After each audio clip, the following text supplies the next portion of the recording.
I'm Maria Elena Giassi, and this is Currents. Between Heaven and Mirth, an author explores the lighter side of spiritual life. It's very hard for us in 21st century America to understand the humor of first century Judea. Plus, it is central to the Catholic faith, and we'll hear all about it from Bishop DiMarzio. Basically, in the church, we do communion on the two forms, bread and wine, which become the body and blood of Christ. And their ancient history, but you can see them now, right here in New York.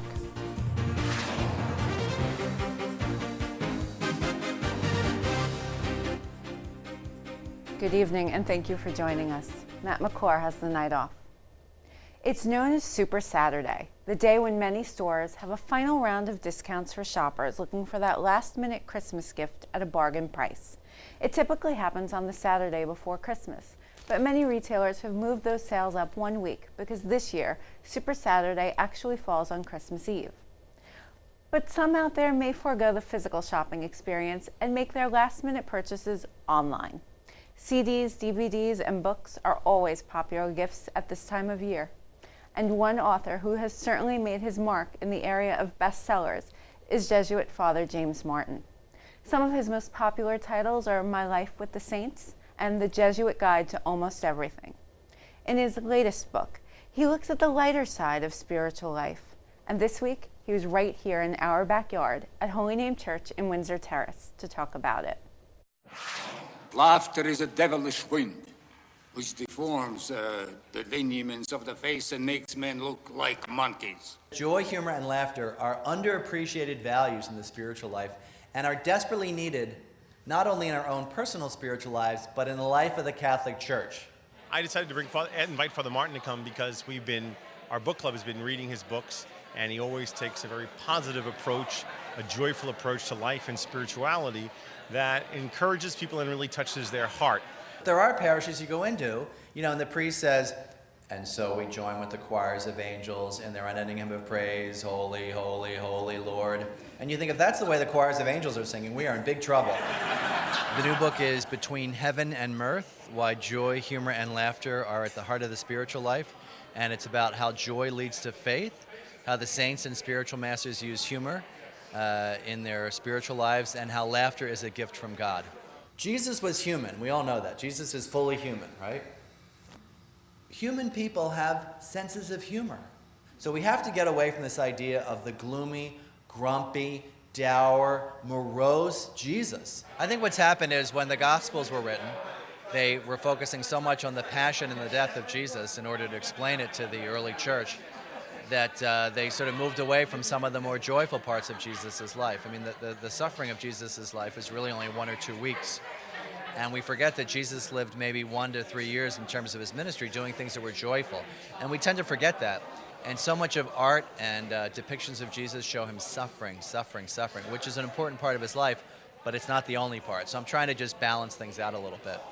Scripture scholars say that some of the stories in the Gospels, some of the parables, were most likely seen as hilarious. The idea that someone would have a plank in their eye and another person would have a speck of dust in theirs and this guy would be criticizing that guy, hilarious. But we just sort of say, oh, praise to you, Lord Jesus Christ, right? The problem is we don't understand the humor because we're far away from it. It's very hard for us in 21st century America to understand the humor of first century Judea, or first century Palestine, so we just don't get some of the jokes. The saints themselves talked about the value of humor. Saint Teresa of Avila, the 16th century Carmelite nun, spoke out against this kind of deadly serious Catholicism when she said, quote, "A sad nun is a bad nun. I am more afraid of one unhappy sister than a crowd of evil spirits." After listening to Father Martin tonight, actually you had to stop and reflect on it because it's really not as joyful as it should be. It was eye-opening. It makes you see things in a different way, and I'll read the Gospels in a different light now.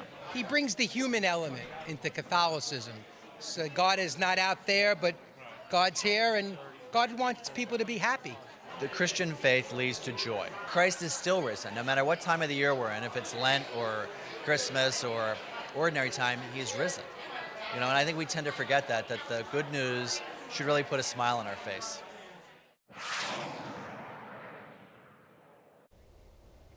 Stay tuned, there's more currents ahead. The Republican presidential frontrunner opens up on a hot-button topic. We'll hear what he had to say. That story and the rest of the day's headlines are next.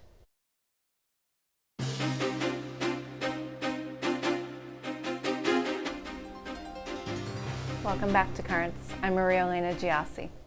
Coming up later, it's the oldest complete copy of the Ten Commandments, and it's part of an exhibit in the city. We'll take you there. But first, let's have a look at the day's headlines. Republican presidential candidate Newt Gingrich has opened up on the topic of homosexuality.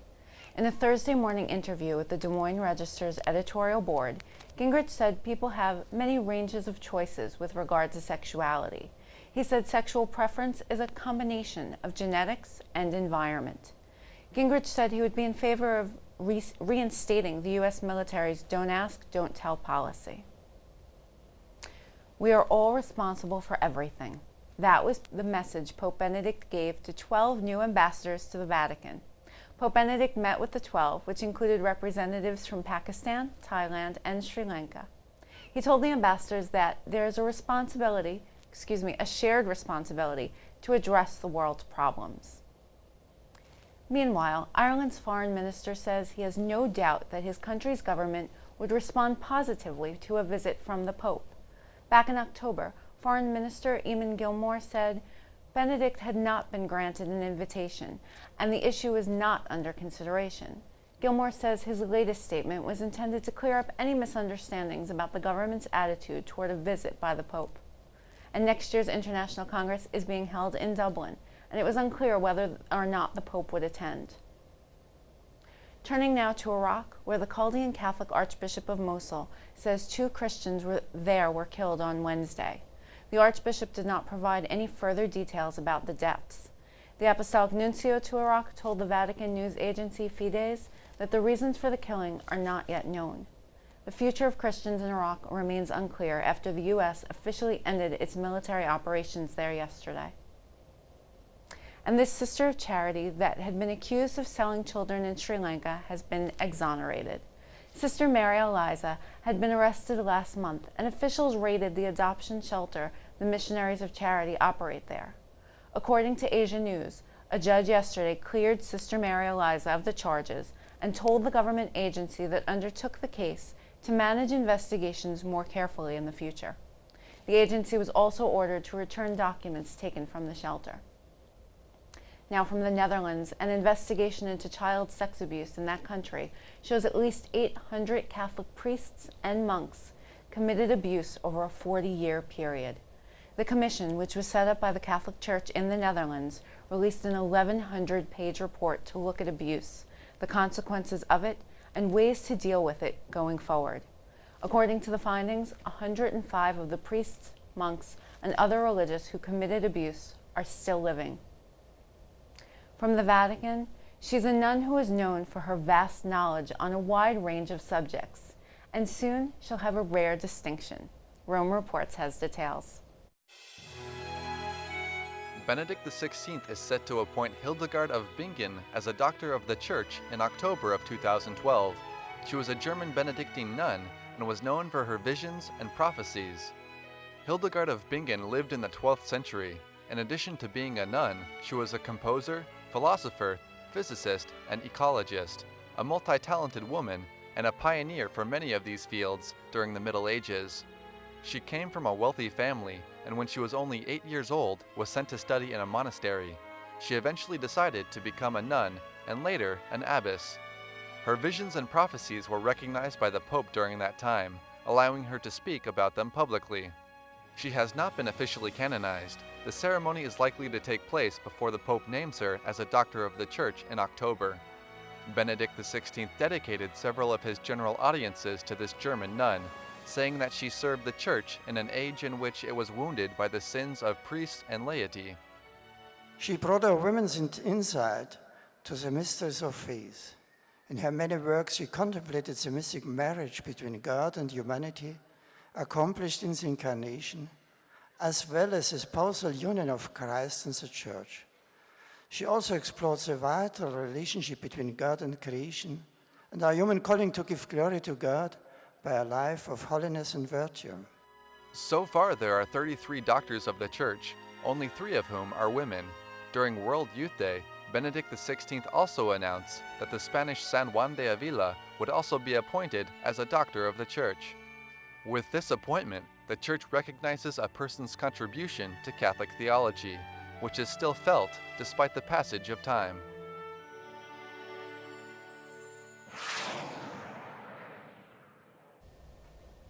Back in this country, a Christian book publisher has recalled one of its Bibles after customer complaints that proceeds were going to a group that provides abortions. Lifeway Christians Resources has recalled its Pink Bible, which had been available at Walmart, Kmart, and other retailers. Sales of the Bible helped raise money for the Susan G. Komen Foundation, which works to fight breast cancer, but also contributes to Planned Parenthood. Closer to home, students at one Long Island high school were suspended for T-bowing in the school's hallway. As seen in the video, students at Riverhead High School got down on one knee and bowed their heads, an imitation of Denver Broncos quarterback Tim Tebow, who is known for his strong religious beliefs. 4 students were suspended for 1 day for the incident. A school official told the New York Post that students were not told not to T-bow because it would cause a safety issue in the school's hallways. The students say they were not given any warnings. Meanwhile, in Colorado, T-bow is the inspiration behind a new beer name. A Denver area brewery has created a T-brew Sunday sipper. The beer is 10% alcohol, and its logo includes a figure T-bowing. The brewery's co-founder says the beer was not initially developed with Tebow in mind. You know, when we specifically set out in the beginning to design it, it wasn't specifically Tebow. I mean, we're not putting out there a picture of Tebow himself. It's basically just this image that everybody recognizes as something that he kind of started. T-brew is only available on tap to dine-in customers at the brewery. From Indiana, an anonymous Santa has made Christmas a little brighter for shoppers at one store. Reporter Chris Prophet has the story. Something so rare happened in this Indianapolis Super Kmart store Tuesday evening that even longtime employees were in disbelief. She said that she had money. She wanted to make Christmas happy. And it was just like an angel had just dropped out of the sky. A middle-aged woman who walked into the store and then to the layaway department with a singular purpose: to make the holiday better for as many people as she could. And she did. I took out my credit card to pay my minimum balance. She said, "Don't pay that. I'm gonna pay it for you." I love my new cash register. The unidentified woman paid off Angie Torres's $200 Christmas toy layaway balance, along with over 50 other shocked customers, one after the other, from $10 balances to nearly $800. But according to store employees, she wasn't finished after leaving layaway. She started walking throughout the store, handing out $50 bills to whoever she saw, and then went to a checkout lane and paid for $400 worth of toys. She told sobbing store customers to pass along the kindness in the name of her late husband. I said, what can we do for you? She said, the only thing you can do for me is to give back. For Angie, her 4 children will have their presents on Christmas Day this year, and 8-year-old Noelia couldn't be happier. I would say that thank you so much that she did this for us. I can't believe it. 3 hours and thousands of dollars later, she walked out and drove away. An anonymous person who spread a lot of joy to strangers this holiday, asking only that they do the same for others. Chris Prophet with that report. And author Christopher Hitchens, who is known for his championing of the new atheism, has died. Hitchens died a year and a half after announcing he had esophageal cancer. He was 62 years old. Hitchens frequently faced accusations of anti-Catholicism. He wrote a book about Mother Teresa in which he accused her, among other things, of being a political opportunist. Hitchens frequently engaged in public debates with believers, including his own brother Peter, who is a Christian. At the time he revealed his cancer diagnosis, Hitchens said he would be very lucky to live another 5 years. Stay tuned. There's more currents ahead. Coming up, a deep discussion about communion. We believe that we receive the body and blood of Christ if it is the bread or if it's the cup. It doesn't make any difference.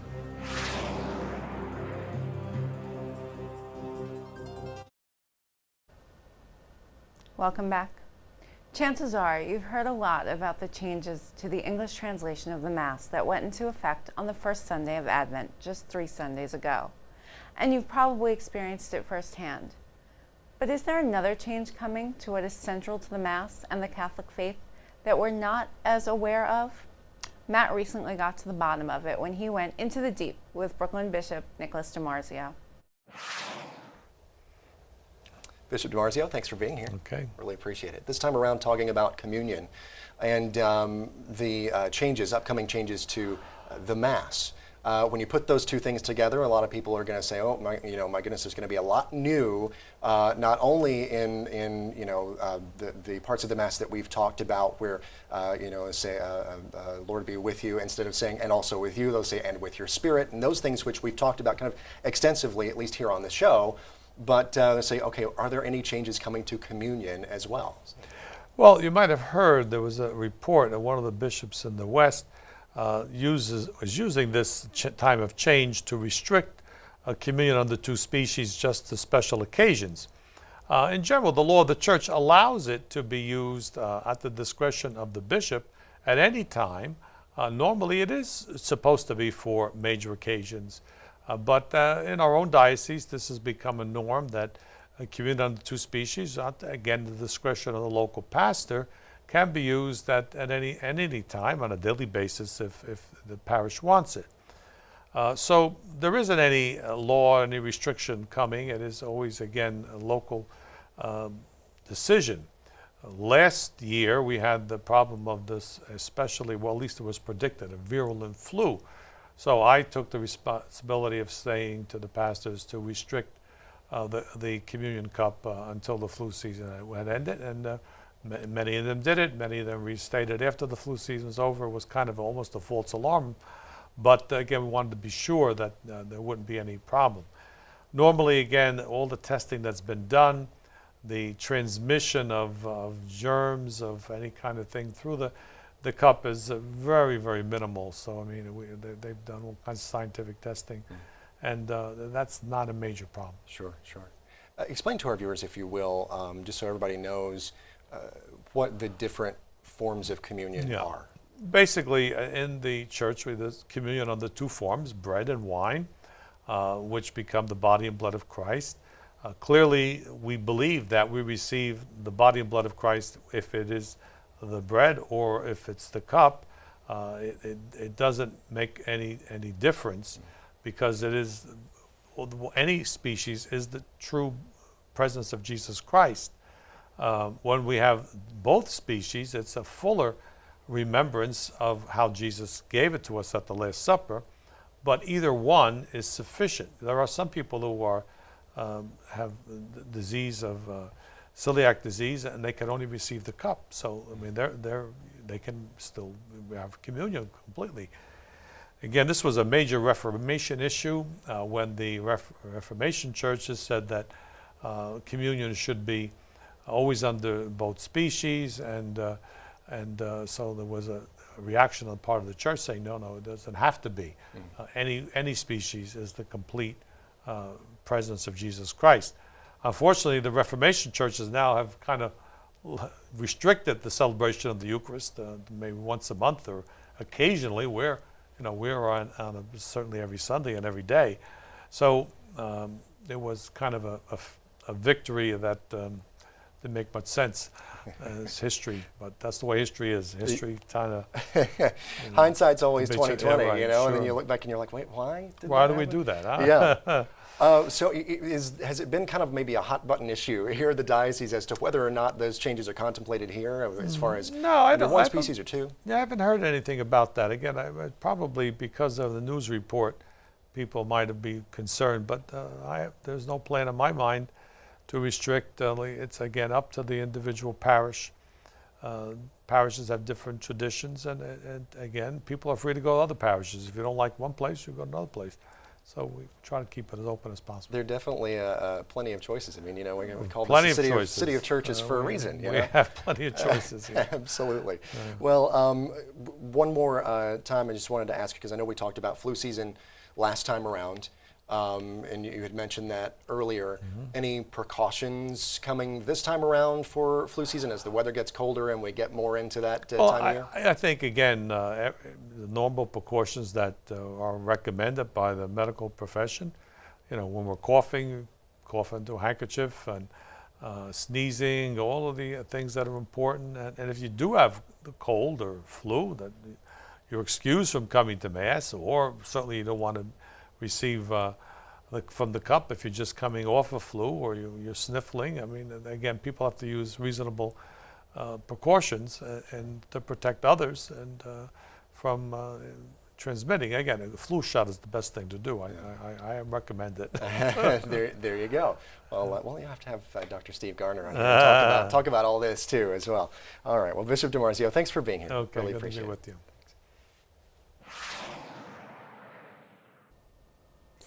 Stay tuned, there's more currents ahead. When we return, handle with care. Some ancient texts are on display in the city. We have everything from pots and coins and, of course, the Dead Sea Scrolls, and even a 3-ton stone from the Western Wall.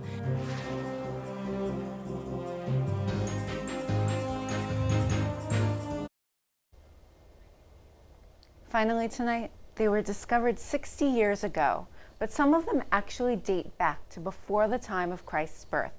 And for the first time, they're on display here in New York.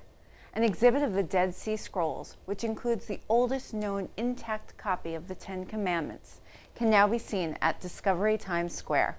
Earlier today, we had a chance to check it out. Discovery Times Square has been working with the Israel Antiquities Authority for several years now to bring this exhibit, and they have helped us bring over 500 of Israel's national treasures and helped us really tell the story of that time. I think a lot of people have heard of the Dead Sea Scrolls and they're familiar with the Dead Sea Scrolls, but they don't realize that they're actually the oldest written text of the Bible. The Dead Sea Scrolls are really a library of texts that were discovered between the years 1947 and 1956 in caves along the shore of the Dead Sea. And they comprise about 900 different pieces of writing. We now have the Ten Commandments scroll, which is only here for 2 weeks. And what's amazing to me about the Ten Commandments scroll is that it is the basic moral standard that we all use today in the modern Western world. The exhibit is really organized in 2 different sections. One is the early biblical section, and the second is the Second Temple period. That's the context for the Dead Sea Scrolls themselves. And really it's an attempt to kind of take people back in time and show them a little bit of a snapshot of what life was like during these periods so that they can understand a bit more about the writings in the scrolls and how they might have been understood in their own period. The scriptures are very central to my life, and having studied the scriptures for 40 years, you know, seeing the ancient texts in such proximity was really very inspiring. We just wanted to see these scrolls that provides the foundation for our worship. Actually seeing the pots and the pictures and the description of how things were just makes it a little stronger in the belief in the faith. Being a 21st century modern guy, I want to reconnect with that whole era, and here's an opportunity unlike no other. It is absolutely awesome, and to just see how old all of these objects are and what good shape they are still in, it's almost hard to believe. It's remarkably accurate. When you look at that text and you compare that with the manuscript we had previously, I think it's in the Leningrad Codex, and so roughly 1,000 years separating them, and they're virtually identical. We have over 500 artifacts here dating back almost 2,000 years. We have everything from pots and coins and, of course, the Dead Sea Scrolls, and even a 3-ton stone from the Western Wall. And people are actually putting wishes on the stone, and all of those wishes we're going to be sending back to Jerusalem.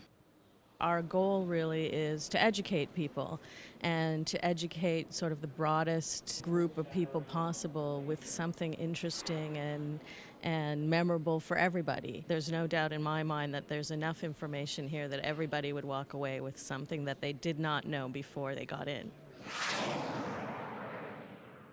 The Ten Commandments will only be at Discovery Times Square through January 2nd, but the rest of the Dead Sea Scrolls exhibit will be there through the middle of April. And that is all for this edition of Currents. Be sure to visit us online at currentsny.net. You can also follow us on Facebook and Twitter. And if you have a question, a comment, or a story idea, please email us. The email address is dropusaline@currentsny.net. For all of us here at Currents, I'm Maria Elena Giassi. Thank you for watching. Have a good night.